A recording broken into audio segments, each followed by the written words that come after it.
A vida pode ser uma verdadeira aventura, quente, rápida. Vagarosa ou triste. Às vezes cheia de altos e baixos. Mas, segundo os psiquiatras, qualquer parte da vida pode ser rotulada de doença mental. A sério? Como por exemplo? Digamos que você tem estado perturbado depois de uma separação. Bem, isso pode ser rotulado de depressão. E se você estiver nervoso antes de falar em público, isso é? Distúrbio de ansiedade. Ou ser muito falador e superativo. Maníaco. Sou um pouco louco. É verdade. Mas quanto disto acontece realmente? Vamos perguntar. How many people do you know that have been diagnosed with a mental disorder? Diagnosed with a mental, God, off the top of my head, maybe one person that I know who's been diagnosed with a mental disorder. Probably just one. So, yeah, maybe 2 or 3 people, maybe in the 3 or 4 range. 4 or 5, maybe 5. 6 people in the household. 6, 7. 10. A dozen or so. About 20. How about 30? Would definitely be in the hundreds for sure. The total number of people that I know in my lifetime that's been diagnosed with a mental disorder probably fall around the range of 100 to 150, and I'm 23 years old. Ela! Mas de onde vêm esses distúrbios? Do Manual de Diagnóstico e Estatístico de Doenças Mentais da Psiquiatria. São 943 páginas e cobrem tudo desde depressão, ansiedade e gaguejo, vício de cigarros, medo de aranhas, pesadelos, dificuldades com matemática e distúrbio de infância, todas reinterpretadas e falsamente rotuladas de doença mental. Mas algumas pessoas têm problemas sérios na vida. Certo, mas os psiquiatras reduzem isso a algo de mal, como o seu cérebro. Então deixem-me entender isto. Os psiquiatras têm um livro de problemas de vida reinterpretados como distúrbios mentais? Sim. É lá, deve estar bem baseado na ciência. Pensar-se-ia que sim, mas não está. Numa das suas recentes convenções, os psiquiatras admitiram-no. Ouça esta. DSM is made up by committees of men who have political opinion, and women too, who have biases and political opinions. And so there isn't nearly as much science in DSM as there ought to be. Like in the previous one, people had a meeting in the bathroom and they decided that something should be in there, and then they would go and propose it to the whole committee. You have this kind of lumping together of several observations, and when you get enough of them in one tent, you got a diagnosis. DSM system is not the real system of the diagnosis. A lot of the disorders that are in there haven't necessarily been rigorously validated. It's just the best tool that we have available, but it is not perfect. It's so useless that if you give me a patient and the DSM, I'll make at least 20 diagnoses on the same patient. You have to take it with a grain of salt anyway. It's actually getting more and more complicated. We're left with diagnosing things on the basis of checklists and questionnaires, which leaves us sort of out of, as you said, the rest of medicine because we don't have a biological test. Incrível. A falta de ciência no DSM é de facto um segredo aberto. Eis o que alguns profissionais têm a dizer sobre isso. The DSM is a sham. It's been described as a house of cards. Why? Because the diagnoses are theoretical. They're not based on scientific measurements. It's sort of a shaky level built on another shaky level, built on another shaky level. It is flimsy and that it is easily collapsible under the scrutiny of critical thinking. If you just pull one little fragment of the reasoning aside and questioning thoroughly, you'll find it doesn't stand up, and then that means that the whole organism collapses because you've got some wrong premises in there somewhere. In fact, they're all over the place. It is indeed a house of cards because it's predicated on not a solid structure. It is built to create an apparently legitimate edifice, which results in a diagnosis. But any serious inquiry will show it to be illegitimate.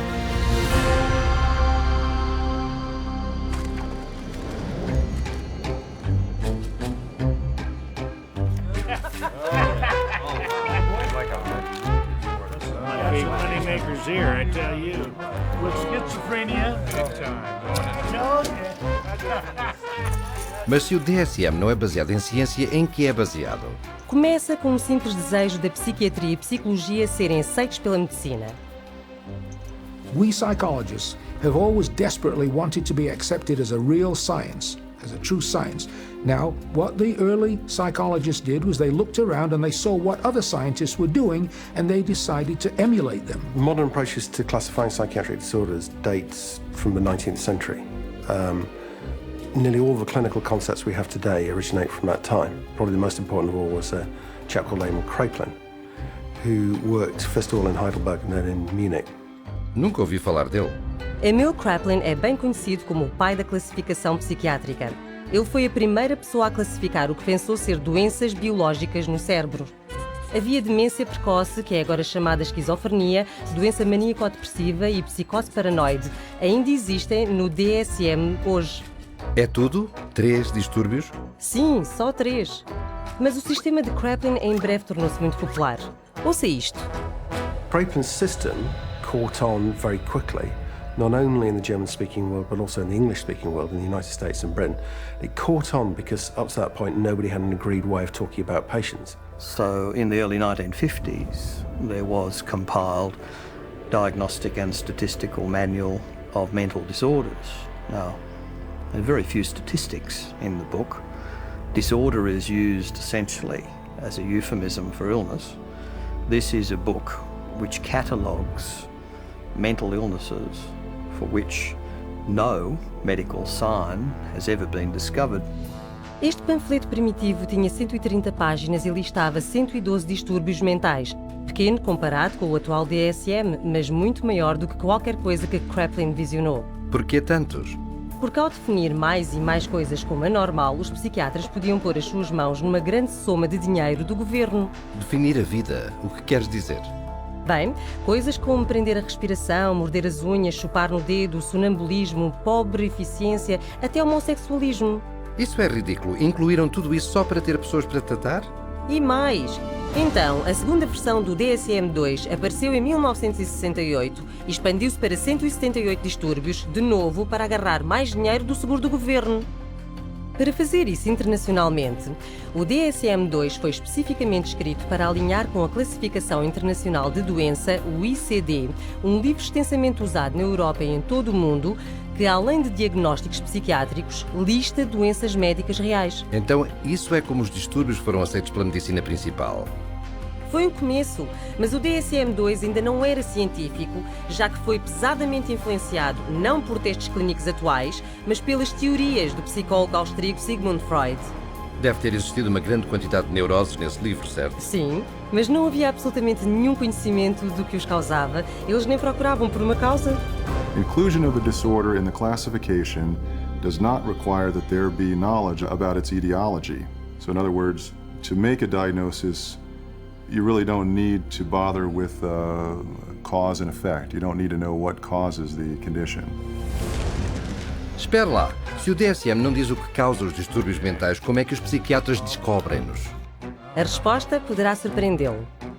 New diseases are being invented all the time, and I want to emphasize the word invented, because when it comes to psychiatry, mental illnesses are not discovered, they're invented. The way the system works in terms of diagnosis is that every few years a group of psychiatrists and psychologists sit around in a room and vote on new diagnoses. Isto é ciência? Não posso crer. Não se preocupe, não é o único. The diseases are voted on? What do you mean? Did you say, are they voted into existence? Or voted? As in created. Oh, man. I think that's kind of ridiculous. It's crazy that you would vote. I definitely don't agree. I don't agree with it at all. Mental disorders should be based on scientific research. I have been led to believe that it's all based on medicine and science. So I'm kind of shocked to find that out.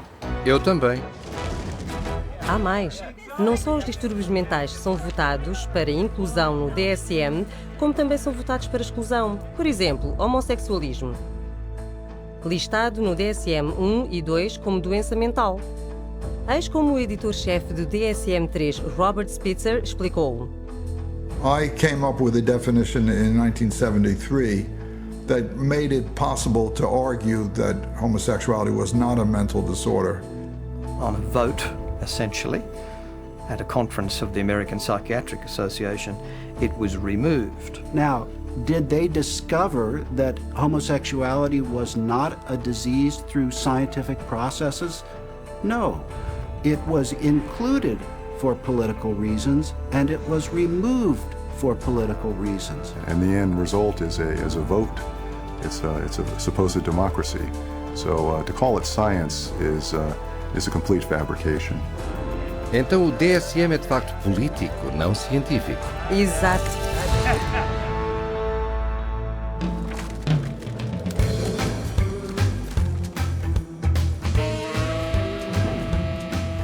Pensei que os psiquiatras queriam ser vistos como médicos. Tem razão.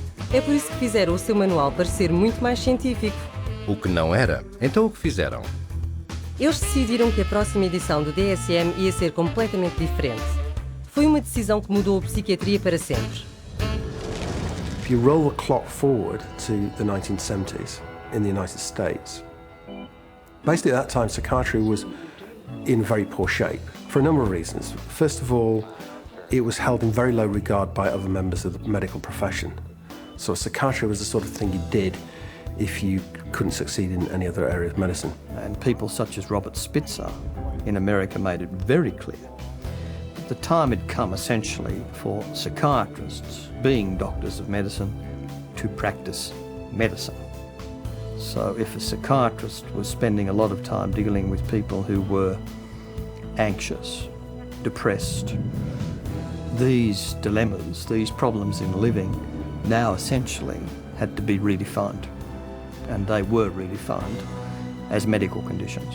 And their solution to this was to come up with a manual which defined psychiatric disorders more carefully. So, hence, we have DSM-3, which is the third edition, which was published in 1980. Sob Spitzer, os psiquiatras que editaram o DSM-3 tiraram a psicologia freudiana e decretaram que dali em diante os diagnósticos da psiquiatria eram puramente biológicos. Então finalmente tornaram-se científicos. Não de todo. Na verdade, a disputa política sobre que distúrbios introduzir ou não no DSM-3 foi ainda mais ridícula. Eis o que um psiquiatra disse sobre isso. They would squeeze into a room which was about half the size of this one. It was much too small. And Bob would raise a provocative question, and people would shout out their opinions from all sides of the room. And whoever shouted loudest tended to be heard. My own impression is it was more like a tobacco auction than a sort of conference. E eis o que outro membro do painel do DSM disse. The low level of intellectual effort was shocking. Diagnoses were developed by majority vote on the level we would use to choose a restaurant. You feel like Italian, I feel like Chinese, so let's go to a cafeteria. Then it's typed into the computer. It may reflect on our naivete, but it was our belief that there would be an attempt to look at things scientifically. Soa como se tivesse um manual diagnóstico que parecia mais científico, mas não tinha mais ciência do que antes. Entretanto, o número de distúrbios mentais no DSM-3 aumentou até 259. Mas para vender a ideia que a psiquiatria era uma verdadeira ciência médica, eles tinham que tecê-la com teoria que soasse científica. But with DSM-3 from 1980 on, there was the progressive medicalisation of psychiatry, and the notion of chemical imbalance was invented and essentially took hold. E lá, químico o quê? Teoria de desequilíbrio químico. Foi sugerida em 1965 para explicar como a depressão poderia ser causada por um desequilíbrio químico do cérebro. Gostava de ouvir. Joseph Schildkraut teorizou que como as drogas psiquiátricas alteram níveis de substâncias químicas, então a doença mental deve ser causada por demasiado ou poucas delas. Não é retrógrado? Realmente é. É como dizer que porque a aspirina para uma dor de cabeça, essa dor de cabeça é causada pela deficiência de aspirina. Estou a ver o que quer dizer. Mas foi convincente dar à psiquiatria e ao DSM-3 a aura superficial de ciência. Como Robert Spitzer disse. Psychiatry felt now, gee, we're more scientific, we're part of medicine. Então funcionou. Sim, e desde então, os psiquiatras e a indústria farmacêutica promoveram esta teoria de desequilíbrio químico aos médicos e ao público. If you're one of the millions of people who live with uncontrollable worry, anxiety, and several of these symptoms for 6 months or more, you could be suffering from generalized anxiety disorder, and a chemical imbalance could be to blame. Pristique is thought to work by affecting the levels of 2 chemicals in the brain. It works to correct chemical imbalances in the brain, which may be related to symptoms of social anxiety disorder. Cymbalta works on serotonin and norepinephrine. Hundreds of thousands of patients have been prescribed Abilify. Ask your doctor. Ask your doctor. Talk to your doctor. Call your doctor. Ask your doctor about Cymbalta. Pristiq is a key in helping to treat my depression. Ask your doctor about Pristiq. You come to my office, and I say to you, well, you describe what's going on in your life and your symptoms, and I say, well, it's clear to me that you've got a chemical imbalance, and we're going to write you a prescription for this. The truth of the matter is, there's no such thing as a chemical imbalance. There's no test out there that they can depend on that tells you have a chemical imbalance. There's actually, in fact, dozens of studies showing that there isn't any measurable imbalance. So psychiatrists will explain to patients all the time, this is just like diabetes. In diabetes, you have low insulin, we have to readjust the insulin level. In depression, you have low serotonin, we have to readjust the serotonin level. But actually, we have already proven that there's nothing wrong with serotonin levels. It's completely a myth, disproven by our own evidence. I had a psychiatrist. He said that, in his professional opinion, this child had ADHD, a chemical imbalance of the brain. And when he was questioned on the witness stand as an expert witness for the state, he was asked if they had done an MRI. He said no. He was questioned if they had done a CAT scan. He said no. He was asked if they had done any bodily fluid check known to medical science to prove that this child had a chemical imbalance of the brain. He says no. And when he was asked how he arrived at this ADHD diagnosis, a chemical imbalance of the brain, it came down to that he had counseled and observed this child for 2 hours, and half of the time was observing. How do you arrive at a diagnosis of a chemical imbalance of the brain by talking to a child and observing them for 2 hours? You don't, okay? It's pure guesswork. Ela, isto é a sério? Veja por si. Uma pessoa com uma câmara oculta foi a diferentes psiquiatras pedindo-lhes para ser testada quanto a uma doença mental. Of any scientific test? Not that I'm prepared to do this time. So you getting that I have adjustment, what is it? Adjustment disorder, mixed emotional features. It just means situational stress. Right, it's a formal diagnosis.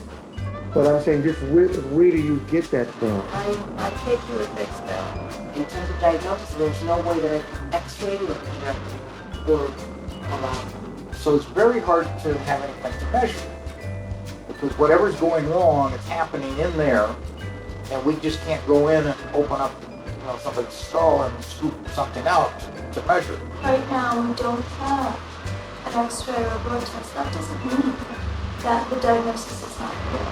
The diagnosis is for insurance, and I'm not really trying to think too much in terms of diagnosis. I don't really see that as my main job here, to make a diagnosis, except to give something to the insurance that's reasonably accurate.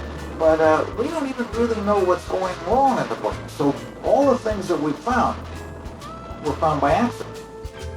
Estou estupefacto. O diagnóstico psiquiátrico é baseado puramente em opinião individual. Não importa o que façam, eles estão errados. A BBC da Grã-Bretanha mostrou um programa onde 10 voluntários, 5 considerados mentalmente doentes, foram observados por 3 peritos de saúde mental para determinar quem era quem. Epa. Veja isto. We think that it's likely that you've had a history of bipolar disorder. Is that correct? You're wrong. Okay. We've come to the conclusion that at some time you've been diagnosed with a mood disorder. You're wrong. We were wondering whether at some point in your life maybe that you had suffered from a significant psychiatric problem of some kind or other. No. Not at all? You are wrong. All right, okay. 3 wrong diagnoses in a row. After a whole week of observation, the panel have identified just 2 out of 5 disorders. Lá se vai a ciência. Ora bem.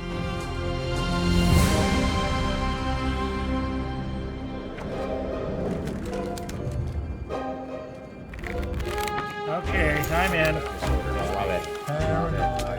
And I got a pair of compulsive disorders here. Como podem os psiquiatras dizer que se baseiam em evidência quando não têm nenhuma evidência? Vai mais longe. Os psiquiatras não têm testes para provar o distúrbio mental que rotulam e nem conseguem definir o que é um distúrbio mental. Não. Eles até o dizem no DSM. Veja isto.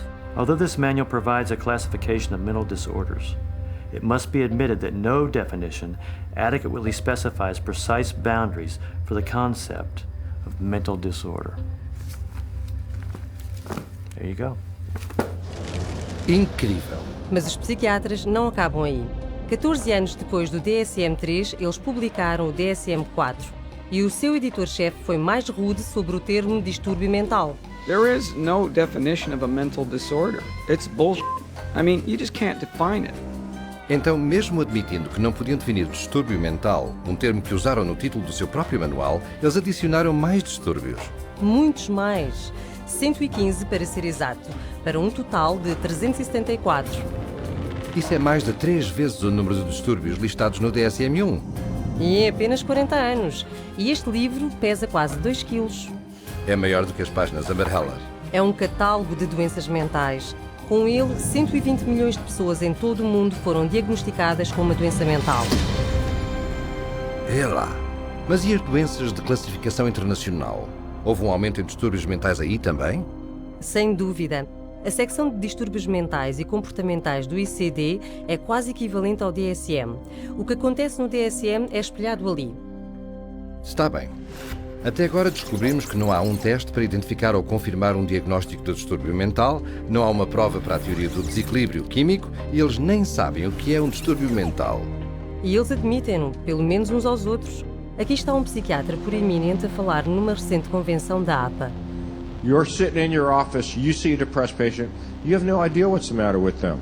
And I know all of you think you know the answer, but in terms of evidence, I don't know the answer and I don't think any of us really know. Isso é espantoso. No entanto, eles dar-vos um diagnóstico muito rapidamente. Este é o outro psiquiatra influente na mesma conferência. Jim Burley at the Maudsley Hospital did a study once on how long it took people to make up their mind about the diagnosis after they entered a room. And it was about, how many, David? It was 2 seconds? It was a couple of minutes. It was very... 2 minutos? Sim.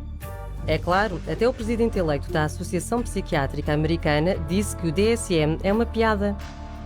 Well, what does D stand for? I used to think it is diagnostic, but over the last few years realized it is more like a dartboard. Jogo de dardos? Os psiquiatras dizem isto aos seus pacientes? Não.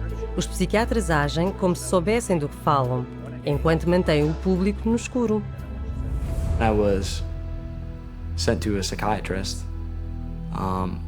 who saw me again for maybe about 15 minutes, talked to me how I was doing at 7 years old, and I left with a prescription for Ritalin. Probably within the first 15 minutes, he diagnosed me with having an anxiety disorder and put me on prescription medication. The amount of time it took for the diagnosis was, I'd say, probably within 10 minutes I was diagnosed with anxiety, with depression, within 10 minutes of speaking to the psychiatrist, and I was put on those drugs immediately. I received numerous different diagnoses from different doctors, and each one gave me a different drug. I didn't have to undergo any tests. I didn't even have to sit there and I didn't have to ask any questions. It was just, that's what you've got, and this is the drug. They really didn't talk to me. They were always talking and questioning my mother. It was all about getting the information from her and not from me. It doesn't make sense to me. I researched it, I've done my research, and I still can't fully understand how you can diagnose somebody with a short attention span. There was never an explanation. Nobody really knew what it was or why it was caused or how did you get it, why did anybody have it, and what could anybody do about it? Just here, have some medicine and go away. And I was put on, a horse's dose of an antidepressant called Effexor, 450 milligrams a day. They say if you're on 300, you're comatose. It wasn't always Ritalin. It went from Ritalin to Wellbutrin to Concerta, to Adderall. I remember asking these doctors, is there any other way we can do this? Is there any other therapy? Is there something we can do that won't make me feel so badly, that won't give me all these side effects and just horrible sensations through my body 24 hours a day? Is there something else I can do that might be not having to do with medications? Doctor said, no. See, what you have is very complex. You have a chemical imbalance in your brain that the only thing that can correct it is medication. Vê lá, muitos diagnósticos, mas tudo o que recebes são medicamentos. Correto. Hoje, diagnóstico psiquiátrico significa realmente uma droga psiquiátrica. The whole question then becomes, okay, if we apply these labels, what next? And the what next tends to be, you get a prescription. And the prescription is for a drug that doesn't work very well and is toxic. It's like a 1-2 punch. The number one of the 1-2 punch is the diagnostic manual. You've got all these disorders to choose from. The two is the treatment. So you've got the diagnostic manual in place, you've got a machinery in place, and then you've got this treatment that is there for the taking. For everything you can think of that might seem to be odd behavior, the psychiatry field has a name for it. And then for every name of every diagnosis you have, there's going to be pharmacology behind it, and they have a pill for it. Let me fan it out and pick a card, and there you go. Here's your label, and there's the drug that we'll give you to go along with that label. 98%, maybe 99% of people will get a diagnosis that justifies the use of a medication and also a follow-up appointment. Because remember, the business of medicine, the business of psychiatry, is seeing patients. And the psychiatrist that tells a patient they don't have a problem and there's no medicine for that problem doesn't have a very busy practice. And that's sort of the purpose of the DSM-345, to provide a diagnosis that can be given a drug for that patient. It's a quick buck. You don't need to do a physical exam. You put it in the chart, it's done. Prescribe away. Lifetime patient. That's what the DSM is for. Eles dizem que o DSM apenas está ali para justificar o tratamento da droga? Eu sei que sim. Vê lá.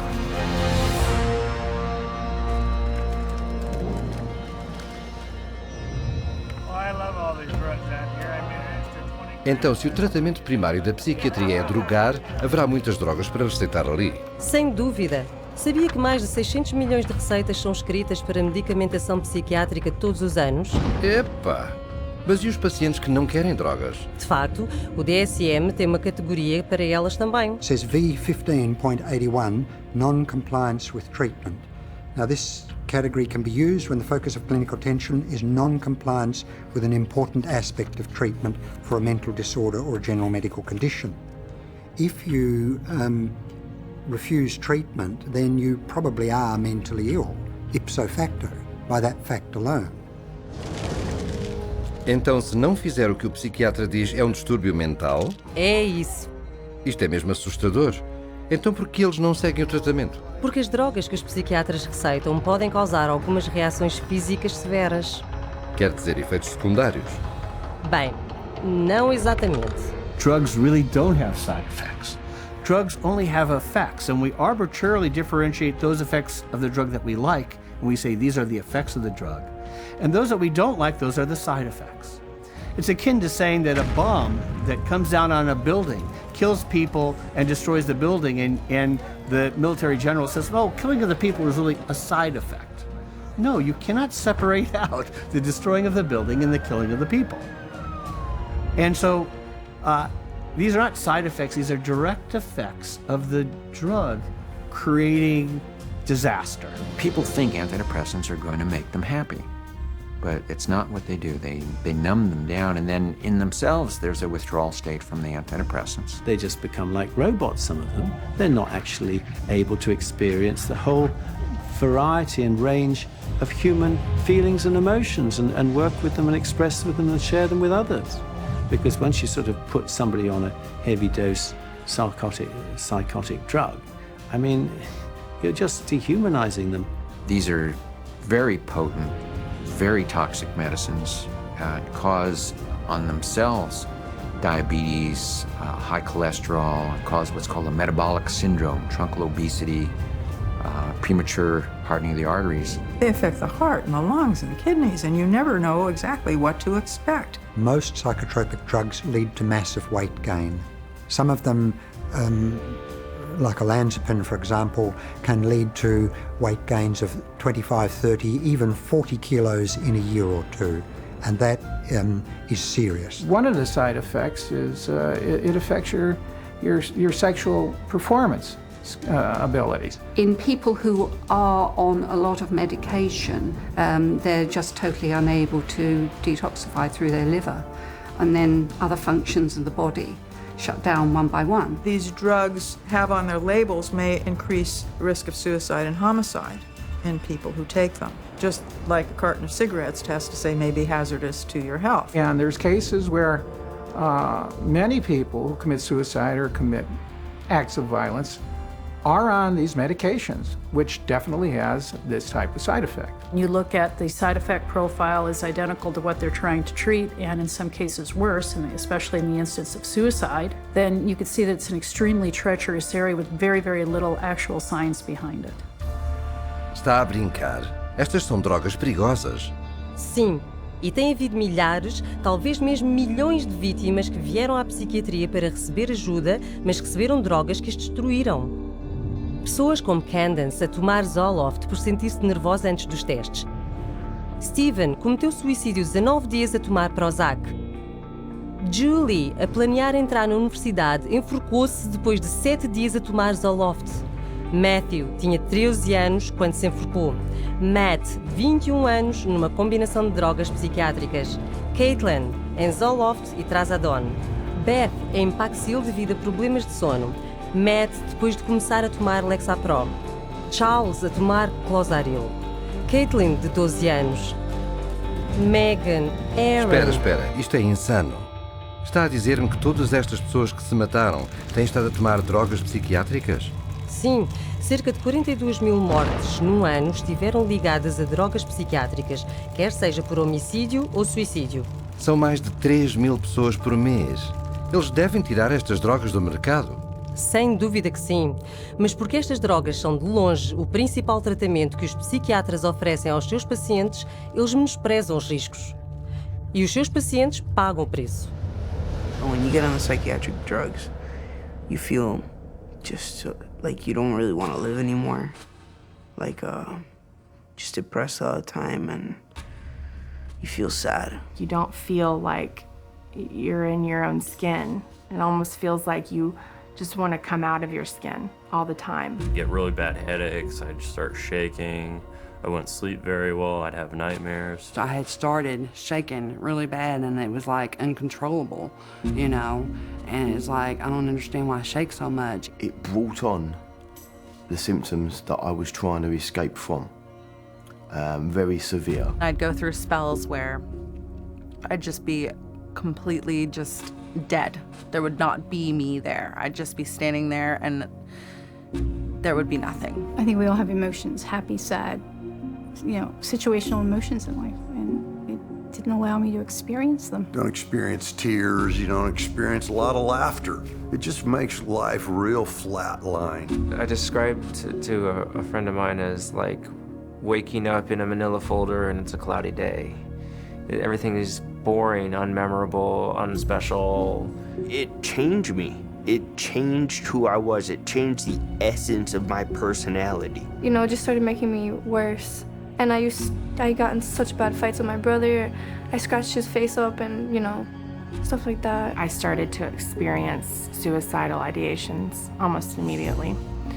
And I had never had any feeling like that before. I remember when I was at home one day, I had taken my medication and I thought about killing myself, and I got really scared, so I ran to my brother and I told him, and he just held me and told me not to give up and to just keep trying. And I actually thought that's maybe the one thing that I do have control over, that I could, you know, I could off myself, and I would be out of this roller coaster of an existence. I have been raped.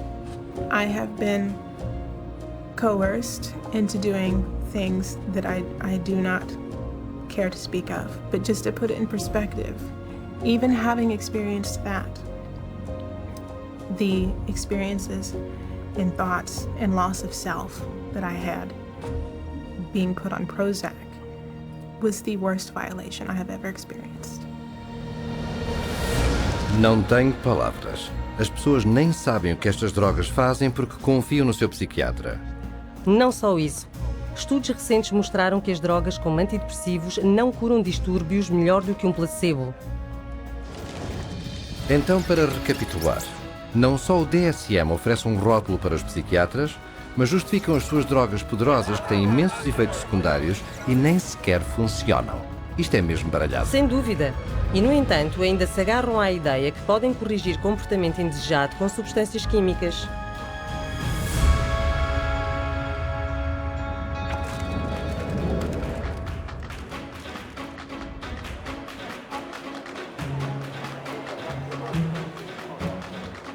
Naturalmente que a psiquiatria atrai a indústria farmacêutica agora que podem vender drogas para cada distúrbio no DSM. Eu conheço essas campanhas de marketing, estão em todo o lado? Sim, mas se notar, eles também estão a vender os distúrbios. As companhias de drogas publicitam distúrbios do DSM na imprensa, na televisão e na internet, pedindo que fale com o seu médico. Eles põem os seus peritos em programas para falar sobre as últimas doenças mentais epidémicas. Eles põem artigos de jornais sobre elas e contratam psiquiatras para conduzir estudos e escrever ensaios para dar aos distúrbios um ar de ciência. Porque se as pessoas pensam que têm o distúrbio, elas pedirão a droga. Exatamente. The pharmaceutical industry markets disorders. Because if you can market a disorder, then you've got something to sell your product to treat. So people suddenly come to think of things they previously didn't regard as a disease state as a disease. Go to the doctor, see the psychiatrist. The psychiatrist then prescribes the drug that the drug companies have received FDA approval for. And everyone is happy except for the patient. They're all working together, the psychiatrists, the pharmaceuticals, and one feeds the other. So again, job security for the pharmaceuticals and also job security for the psychiatrists. E não são só as companhias de drogas que promovem estas doenças. Um psiquiatra, Joseph Biderman, criou e popularizou um distúrbio chamado bipolar pediátrico. Ele, de facto, disse que pode começar no momento em que a criança abre os olhos. Bipolar? Mudanças de humor? Em crianças? Infelizmente, sim. Em 9 anos, o Dr. Biderman expandiu 40 vezes o número de crianças rotuladas com bipolar. A maioria foi receitada com poderosos antipsicóticos destinados a doentes mentais mais sérios. Não fazia a mínima ideia. O psiquiatra editor do DSM-4 admitiu a responsabilidade do DSM em criar a moda bipolar infantil. Well, we learned some very, very painful lessons in doing DSM-4. But inadvertently, I think we helped to trigger 3 false epidemics.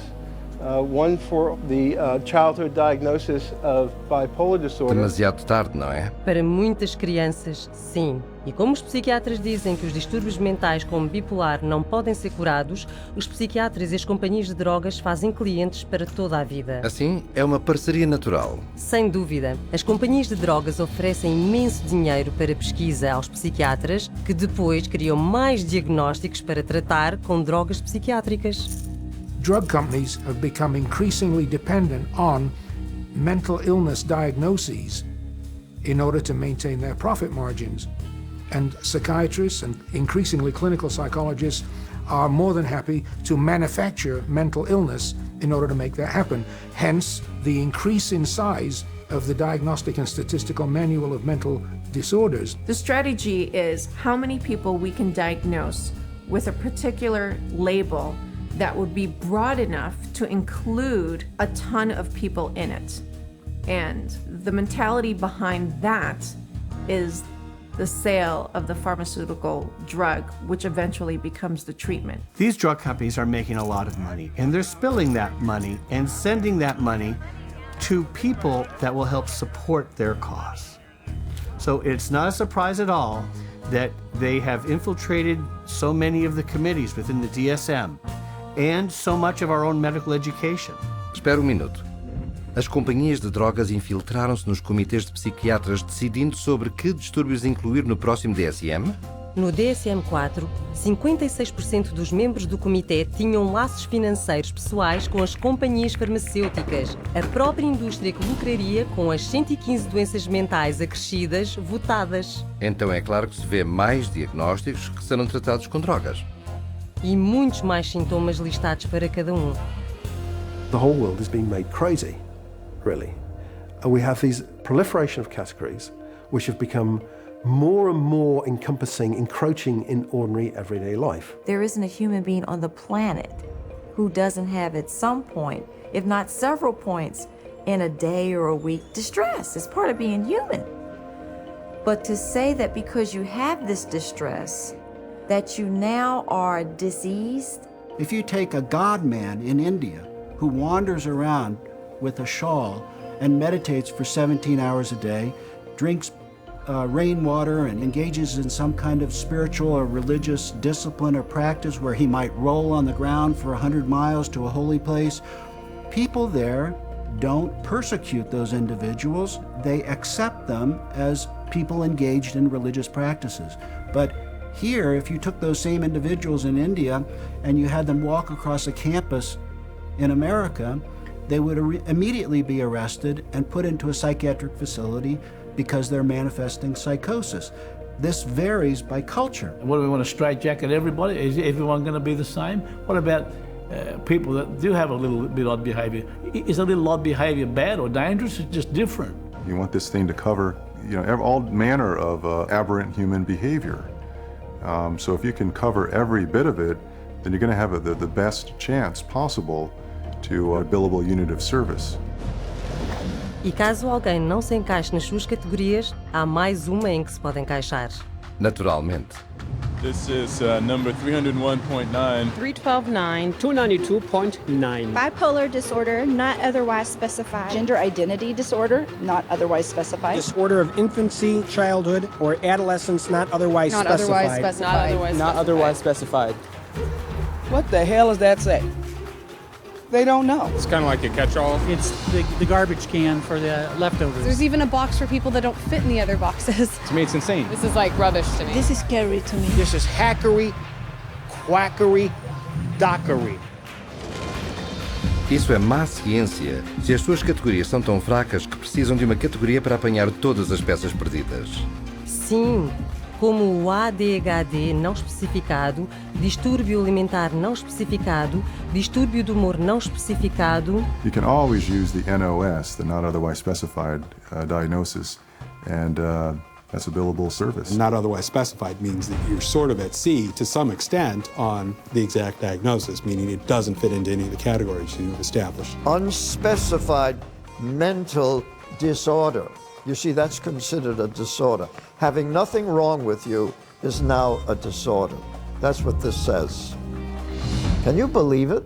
Não posso crer. Existe uma categoria chamada distúrbio mental não especificado? Como em não estamos a descrevê-lo para si, isso também é uma doença mental? Fica ainda mais louco. De acordo com o DSM, também poderia ser diagnosticado com um distúrbio mental que nem sequer é listado. Está a brincar. Ouça esta. These diagnostic criteria and the DSM-4 classification of mental disorders reflect a consensus of current formulations of evolving knowledge in our field.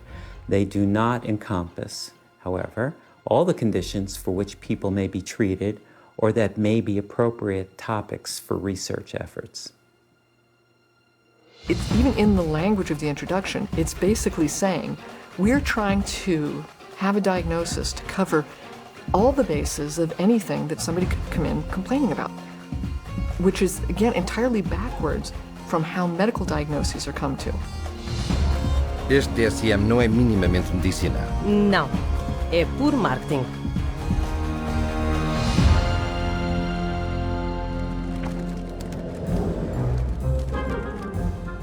God bless the insurance company. You get these multiple personalities. Oh, sure, insurance company. That's more insurance billing. That's the big money right there. Algo ainda me intriga. Se o tratamento psiquiátrico é tão longo, caro e ineficaz... Eu sei. Quem está disposto a dar essa quantidade de dinheiro para tratamento psiquiátrico que se arrasta por anos, muitas vezes durante uma vida, com resultados tão desprezíveis? Exatamente. Quem paga tudo isto? O governo e os seguros de saúde. Exato, os seguros. Na verdade, o lobby psiquiátrico farmacêutico foi muito eficaz em levar à aprovação de leis para forçar as seguradoras a providenciar saúde mental igual ao seguro médico. A chamada paridade de saúde mental, certo? Correto, mas economicamente isto tem sido uma catástrofe. So there's nobody who walks into a psychiatrist's office that isn't going to go out with a label. He's got 374 choices or so based on the Diagnostic and Statistical Manual list of symptoms. So he's got to fit you into one of those categories in order to get paid. The DSM really should be called, how to bill the insurance companies, how to get money from the insurance companies. It's a list of codes, and there's a number for everything, and that number goes on an insurance form, and then you get payment for it. The DSM is completely built into the system now because you can't get reimbursed by an insurance company unless there's a DSM diagnosis. A kid wets the bed, you can bill on that. They're going to have one called a skin picking disorder. You pick your skin, you can diagnose and bill on that. You can always find a diagnosis and you'll always be able to bill. A psychiatrist or a psychologist can go through their book now and find a diagnosis code for just about anything. Everybody would fall into something that they could put a diagnosis on and fraud insurance companies. Que fraude! Tem razão. Todos os anos a indústria psiquiátrica usa o DSM para receber 100 mil milhões de dólares do governo e seguradoras privadas.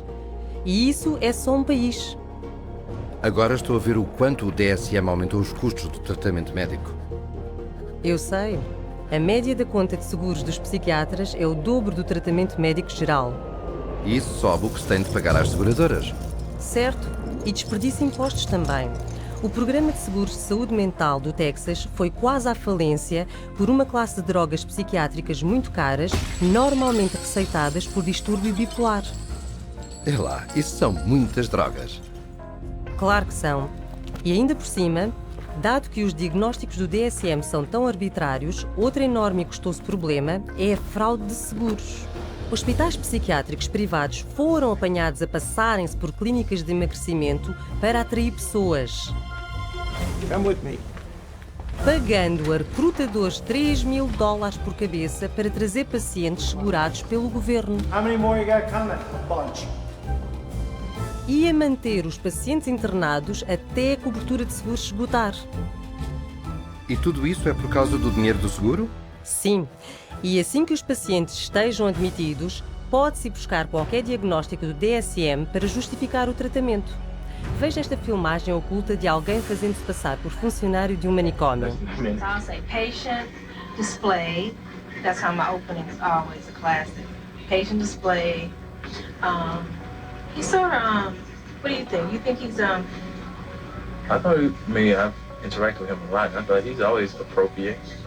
let's He's say, always, but under behavior, what's some good words in here? He's not negative. He's sort of intrusive a little bit. not really. He doesn't push limits anymore. He didn't really act intrusive. He acts sort of anxious. Focus on the negative. And why should we focus on negative? Because that's how they get paid. I mean, this is what they told me.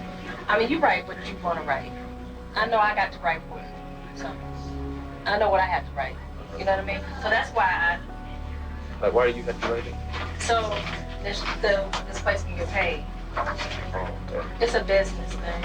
It's not like I'm lying, but I always pull the negative out. You're supposed to. They tell you to. What? The negative? Pull the negative out. You pull it out of it. Isso não pode ser ético. Não é. E isso é apenas o começo da fraude. Os psiquiatras também foram apanhados a cobrar as companhias de seguros por ouvir música, ver televisão ou jogar bingo, cobrar por serviços de despertar, bilhetes de teatro ou viagens, ou por dizer tratar de pessoas na prisão, em coma ou mesmo mortas. Não. Alguns psiquiatras foram presos por terem relações sexuais com os seus pacientes e chamarem a isso terapia. Isso é repugnante. Como um diretor de fraudes de seguros disse, a extensão da fraude é apenas limitada pela imaginação. Não fazia a mínima ideia. Poucas pessoas o sabem. A fraude da saúde mental custa às seguradoras e contribuintes 20 mil milhões de dólares todos os anos nos Estados Unidos. Deveriam prender estes criminosos e deitar a chave fora.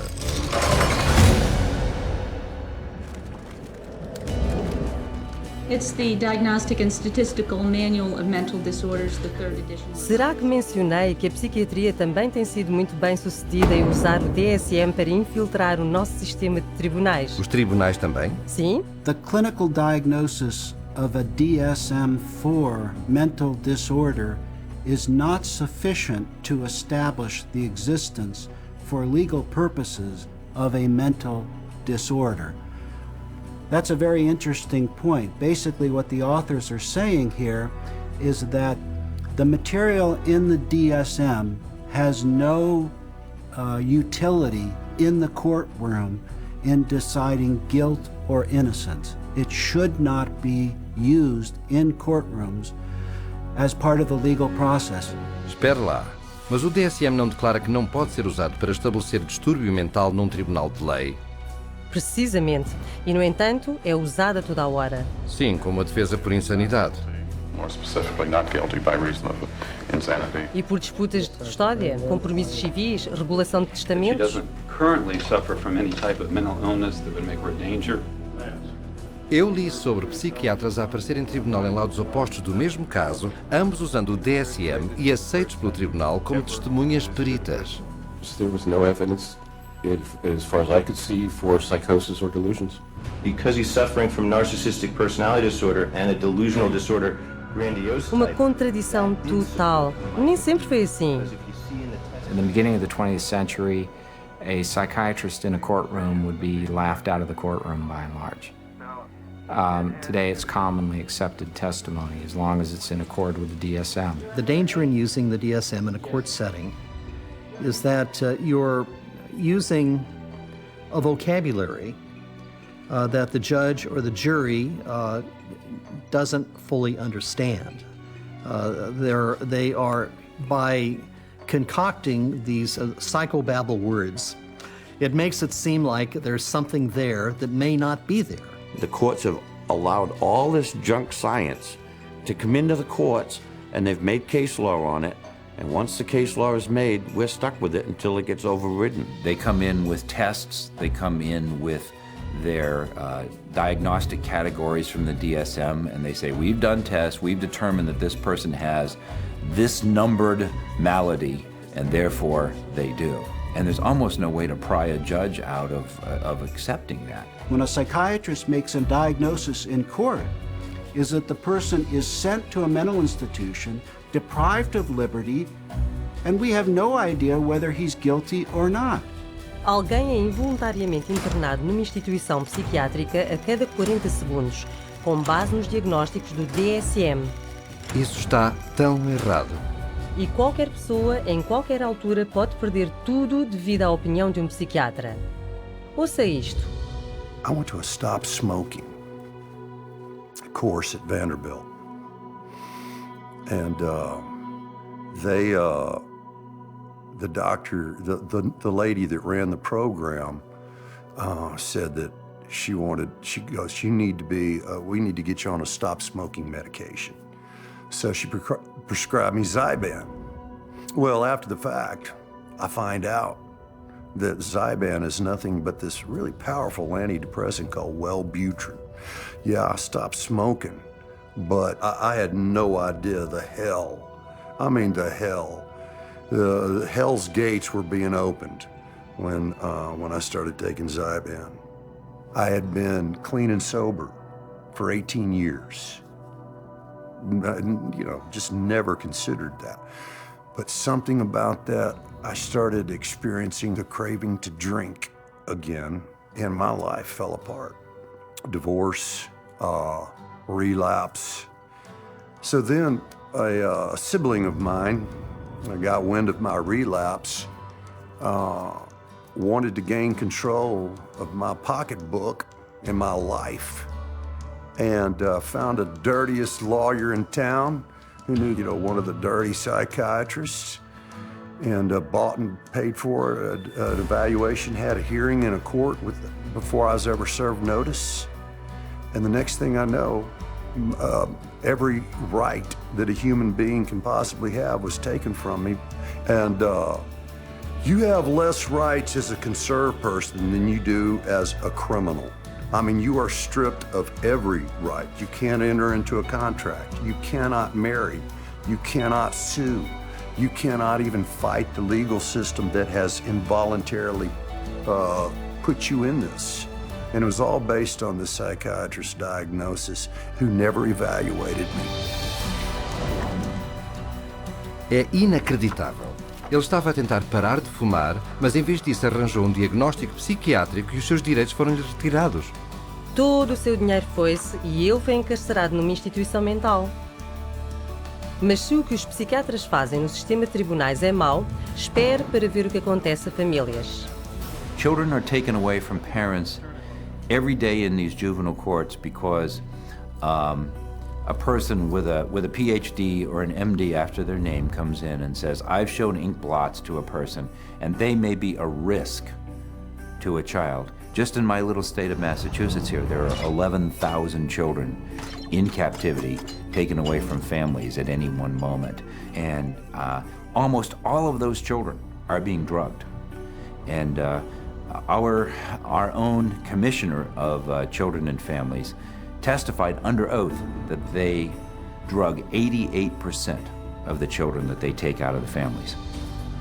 88% de drogados é quase uma coisa certa. E essa é apenas a ponta do iceberg. Em todo o mundo, os psiquiatras estão a usar o tribunal de várias maneiras para tirar os direitos das pessoas e destruir famílias. Ora veja. Psychiatry has affected my family through the family law court rulings. The family law court has a court-appointed child psychiatrist who, it appears, determines the future of the child. It's just like a business in the court system that they forced you to undergo all of these psychological evaluations, and you have to pay thousands of dollars, but at the end of the day, it has been supported by no evidence, nothing. They'd said to me, Deb, you have a choice. Either you bring your son to get medicated, or we'll take your child away from you and put him in a home that they'll medicate your child. And then good luck. Basically, they were saying, good luck, Deb, to try and get your son back, but you'll get him back medicated anyways. And they put her in hospital, and that's when the psychotropic drugging started with Becky. And at that stage, I had no say over it. They refused to let her go. They would not let my daughter go unless she take medication. This was again a recommendation from the psychiatrist that once my son was radically ripped from his home and literally kidnapped and put in a new home with a perpetrator of domestic violence and of sexual assault, and is where he now lives, this psychiatrist said that he was never to have any counselling and never to see anybody. To have your family just disrupted like that, ripped out from under you, really, your whole life, just gone like that. And then you have to fight every day to get him back. It was very devastating. In some ways, it's worse than a death because it's unresolved and you know what the truth is. And you feel like giving up and not fighting back for that custody of that child, but you can't. Yeah, there's just no justice. Isto é horrível. Eles estão a despedaçar famílias baseando-se em diagnósticos arbitrários nos tribunais? Exatamente. So it's unfortunate that the courts have bought into the DSM. It's unfortunate that the whole psychiatric profession is wedded to the DSM. It's unfortunate that the psychiatric profession is in bed with the drug industry, and it's unfortunate that drugs that don't work are the common prescribed drugs for all manner of conditions in children and in adults. It's the wrong way to go.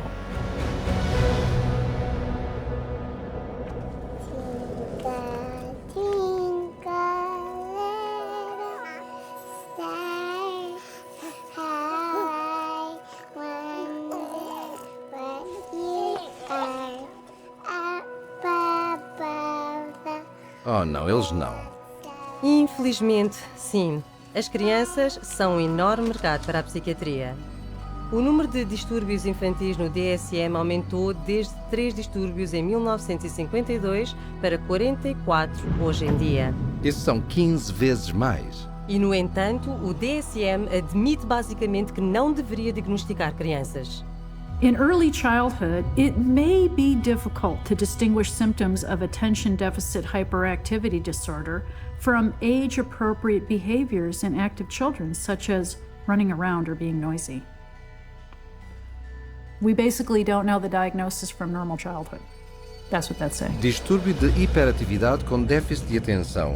É isso que os psiquiatras atribuem às crianças que não se sentam quietas na classe, contorcem-se, correm ou trepam muito. Basicamente um comportamento infantil, certo? Certo, e 20 milhões de crianças foram diagnosticadas com algum distúrbio mental. Então, em vez de deixar as crianças serem crianças... Os psiquiatras estão agora a dizer aos pais que os seus filhos são mentalmente doentes e precisam de drogas psiquiátricas. It used to be that you were on the playground, you had the weird kid, you had the shy kid, you had the goof off, you had the hyper kid. You can't have that anymore. Now it's all medical diagnoses. For them to come up with new diseases and new issues and diagnoses in their book, it doesn't correct bad behavior, okay? They can give children all the pills they want. It still doesn't correct bad behavior. The thinking still is, you must fit into this mold. And if you don't fit into this mold, there's something wrong with you. And if you're not the person who designs the mold, too bad for you.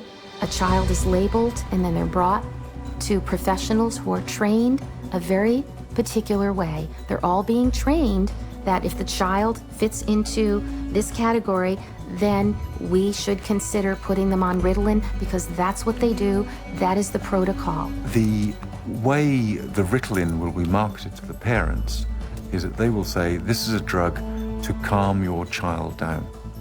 What they won't say is that methylphenidate is a form of speed. It's a form of amphetamine, and what we're actually doing is overdosing your child on speed. It's a stimulant.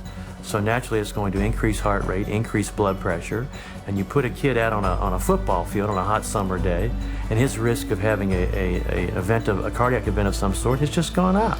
Ouvi dizer que os estimulantes dados a crianças diagnosticadas com problemas de atenção são quimicamente muito semelhantes à cocaína. Sim, e eles têm um alto potencial para abuso. Estão listados pelo governo dos Estados Unidos na mesma categoria da morfina, ópio e metanfetamina.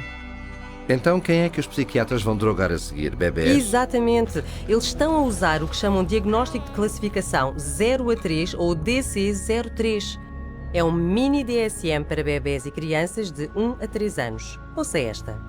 We already targeted our school children with ADHD and bipolar. That's already done. That was done 20 years ago.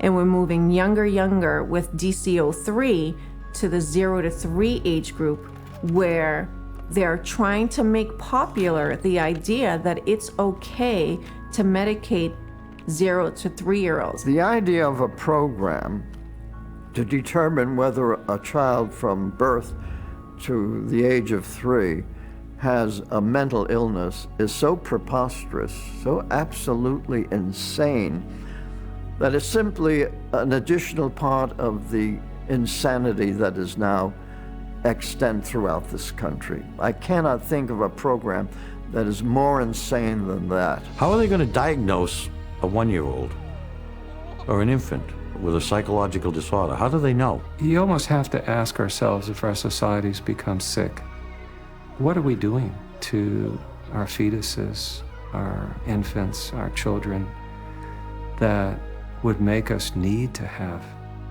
psychiatric medications? We're rolling dice with life. We're rolling dice with our children who can't even discuss it with anybody. They have no control. They are the helpless victims, and the ones who are supposed to protect them and care aren't armed with the facts. Se os pais soubessem tudo isso, eles estariam furiosos. Pode crer que estariam, mas cuidado, porque o DSM também diz que pode apanhar uma doença psiquiátrica do seu filho. Deve estar a brincar. Está no DSM.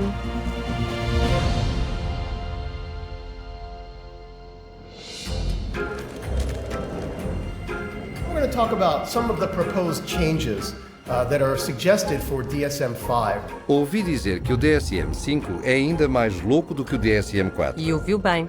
You've got 374 named diagnoses in DSM. Well, guess what? There's going to be more in DSM-5. Why do we all of a sudden need a fifth, a DSM-5?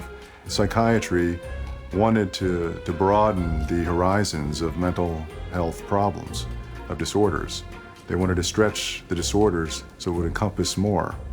And to do that, they're going to add more diagnoses. We need more diagnoses like we need a hole in the head, really. They're not serving a purpose for mankind, all these diagnoses. They're almost laughable, some of the diagnoses. Risíveis? A sério? Bem, eles estão a falar sobre distúrbio de armazenar para pessoas que não deitam coisas fora. Persistent difficulty discarding or parting with personal possessions. Distúrbio alimentar para pessoas que comem frequentemente. Recurrent episodes of binge eating. E existe o distúrbio de coçar a pele. So it's recurrent skin picking resulting in skin lesions. Isso é um distúrbio mental? E para as crianças, existe um novo distúrbio que irá abarcar ainda mais crianças cujas birras ainda não são consideradas bipolares. They've created temper dysregulation disorder to seem a little bit more mild of the condition and include a lot of the younger population in terms of that diagnosis. And what it essentially does, it just broadens bipolar disorder into a whole other new category. And where they don't fit into bipolar, now they can fit into this other diagnosing criteria. Então a rede está a ficar cada vez maior. Maior do que imagina. Até estão a considerar adicionar um rótulo para pessoas que passam muito tempo no computador. Internet addiction diagnosis. It's another example of, just taking something going on in the popular culture that's, pretty widespread, and then finding a way to pathologize it. I know people personally that spend 12, 13, 14 hours a day on the internet or social networking groups like Facebook. So there is something going on there. But is it a condition that we need to then label and drug? Absolutely not. Isso é risível. Sim, até que considere que na China o governo já estabeleceu clínicas psiquiátricas para tratar adolescentes por, cito, uso problemático de computador, às vezes a usar choque elétrico para curá-los. Não. E se pensa que isso é mau, existe mais uma inclusão proposta no próximo DSM que é verdadeiramente arrepiante. Fica pior. Este leva ao diagnóstico de doença mental um passo mais adiante. Síndrome de risco de psicose. Mais recentemente com um título complicado de Síndrome de sintomas psicóticos atenuados. Mas que palavrão! E o que significa? A really scary thing that's coming on the horizon is to come up with a whole bunch of diagnoses in there that are looking at people who currently are mentally well adjusted but have a risk of developing a mental illness in the future. They're still thinking they can define well before the symptoms develop the risk of a person developing a major mental disorder without any biochemical, biological or genetic tests or any physical test whatsoever. They don't know the cause of a mental illness. They can't treat it, they can't cure it. So how can they launch a preventative campaign for mental illness? It just logically, it falters. Espera um momento. Os psiquiatras pensam realmente que podem predizer um distúrbio algures no futuro? Vamos ouvi-los. How can psychiatrists know if you're going to have a mental disorder in the future? Again, that we don't know categorically who will develop psychiatric illness in the future. It's really hard to say, actually. I don't know if you could 100% predict for anybody. You can't forecast if one will develop a psychiatric disorder. Maybe not, or maybe yes. It's hard to predict. It's hard to predict. There's no way to predict that. Well, I don't think that nobody knows that. There's no way to tell. Nobody knows? I don't think anyone can know what's going to happen in the future. Eles não têm, obviamente, nenhuma pista. Sim, mas apesar disto, já estão a propor fazer questionários às crianças para futuras doenças mentais. Para que os possam tratar agora? Exato. I would hate to see us go into the type of society where people are locked up for what they may do in the future, rather than what they actually have done. Identifying people who are pre-psychotic would be a huge industry. É lá, isso é verdadeiramente aterrador. E a parte mais louca disso, os psiquiatras ainda estão a avançar para o DSM-5, quando alguns dos seus mais influentes admitem que é completamente inútil. Any comment on DSM-5? It's of no use to us in the rest of the world. Mesmo o psiquiatra encarregue do Instituto Nacional de Saúde Mental não está entusiasmado sobre isso. I don't do DSM. I'm not involved. So, and that maybe tells you more than anything.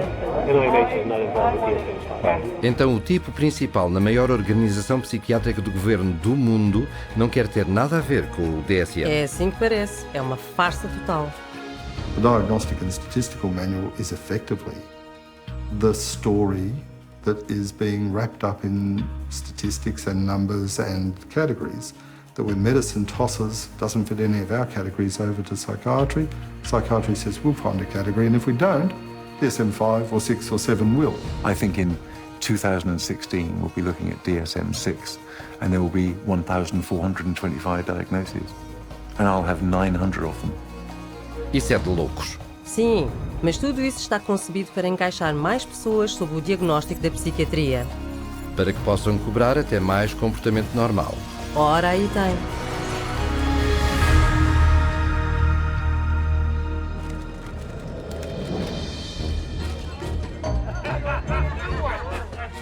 Então, se o DSM é tão desnecessário, por que é que os psiquiatras... Oh, já entendi. É tudo uma questão de dinheiro, não é? Com a psiquiatria é sempre uma questão de dinheiro. E começa tudo com o DSM, como Robert Spitzer disse. The American Psychiatric Association found out it could make a lot of money by selling it.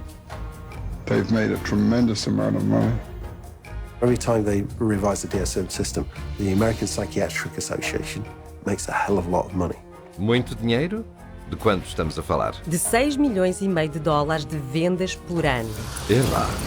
Mas não é só vendendo o DSM que fazem lucro. Os psiquiatras e as companhias de drogas fazem dinheiro sempre que o usam para diagnosticar alguém. You create disorders so that you can treat it with a drug. It's the ultimate money-making machine. How many people can we drug? How many labels can we put out there? How many people can we herd into these labels and feed them a drug so we can get richer, make more money? There's an inherent conflict of interest, and that conflict of interest is driven by the desire to make money. More money, more money, more money than one should expect. Huge money in the psychopharm business.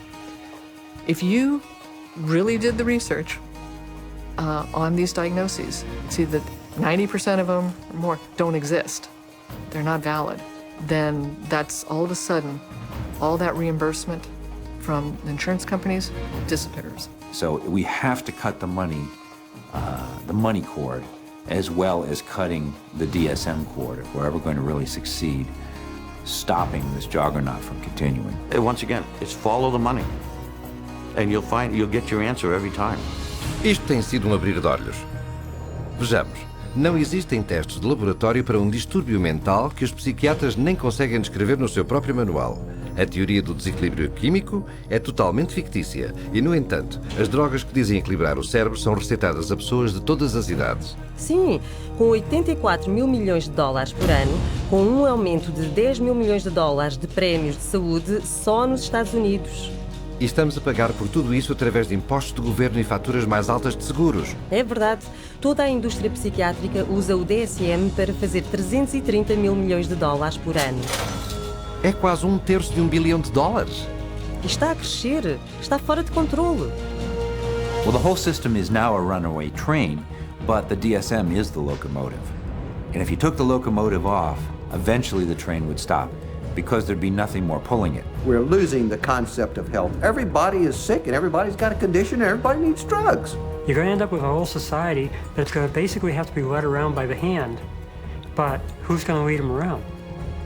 Because they're drugging so many of them. In psychiatry, you know in your heart of hearts that you're not really diagnosing. You know in your heart of hearts that you can't really treat what you think might be wrong. And you also know that most of what you're dealing with in the DSM is unprovable and unreliable, not a predictable indicator. So what do you have then? Boa pergunta. Nada, diria eu. E as pessoas estão a magoar-se. Sim.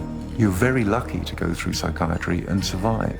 It really is as simple as that. Only when enough people rip the veneer away and show that it's just nothing more than a Hollywood set is it ever going to fall down. It would be good if all the medical professionals who are really practicing medicine and really trying to help people and based on scientific fact and what they can best do to improve the lives of others, if they would recognize, just be able to look at this fact. It's hard to look at it, but look at this fact and be ethical and be honest and clean up the profession by getting rid of this fraudulent part of it. Psychiatry.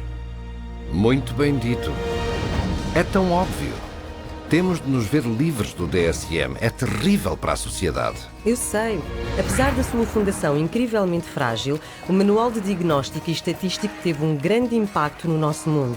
Nas nossas escolas, nos nossos governos... Nos nossos tribunais. E nos média militares. Eles também. Basicamente em toda a nossa sociedade. E tudo isto sem uma única pessoa curada. O DSM é realmente mais do que um castelo de cartas. O Manual de Diagnóstico e Estatístico é a farsa mais mortífera da psiquiatria.